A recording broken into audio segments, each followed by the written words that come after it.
Buildings are central to EU energy efficiency policy. Nearly 40% of final energy consumption and 36% of carbon dioxide emissions are from heating and electricity used in houses, offices, shops and other buildings. The aim is to cut out these emissions completely. So, the European Union is aiming at a drastic reduction in domestic greenhouse gas emissions. It wants them cut by 20% by the year 2020 and by 80 to 95% by the year 2050, compared with a 1990 level.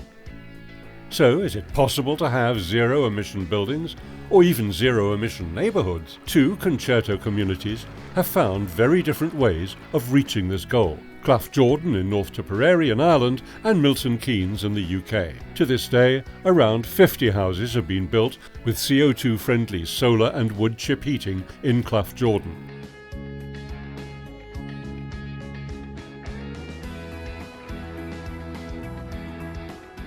Greg Allen is a rather special sort of property manager.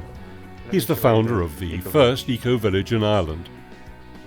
Deirdre is considering moving here, so Greg is showing Deirdre his life's work.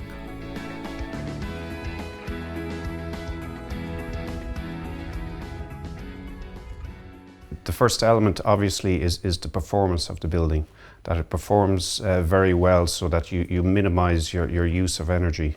Then you look at where the energy is coming from. Is it coming from a renewable source? The village is heated 100% using renewable sources of energy.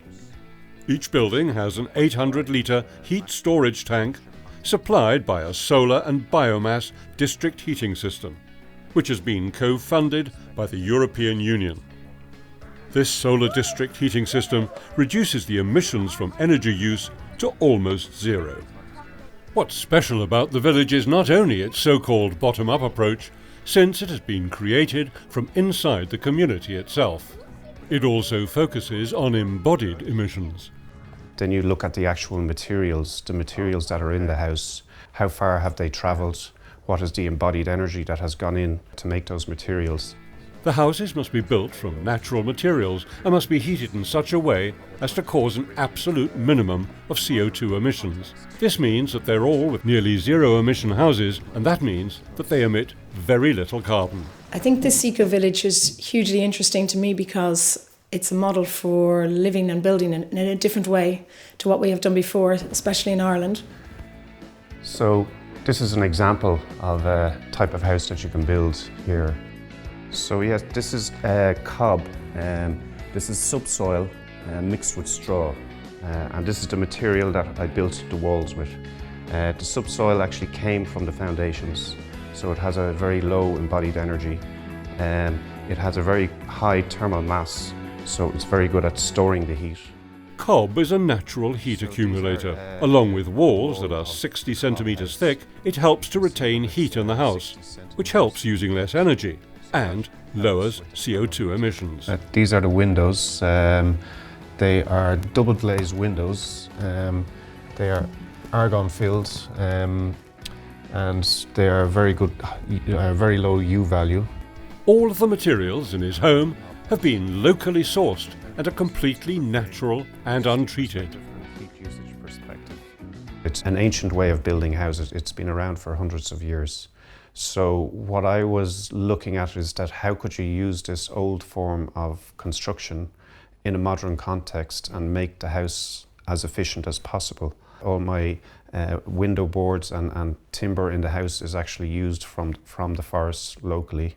So it's very much a low impact house. This is a hugely interesting thing to me because it reminds you that the transport costs involved and the cost on the environment to transport materials for everything we use to build our houses, that we don't have to do it like that. And it's a wonderful example of planning and consideration and thinking of the environment. But it's not just out in the country where people think green. Take the city of Milton Keynes in the UK and its zero emissions growth policy, which led, for example, to the 6-storey high Pinnacle office block. Unlike the eco-village, the town operates a system of incentives and penalties to reduce CO2 emissions. It's the ambition of Milton Keynes to be a growing city, but without any growth in energy use, so a zero energy growth city.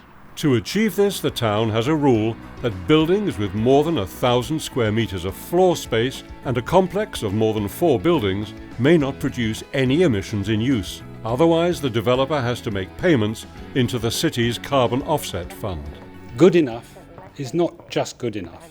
You must be exemplary. You must be excellent. And that's what this building is. It's got its BREEAM Excellent certificate.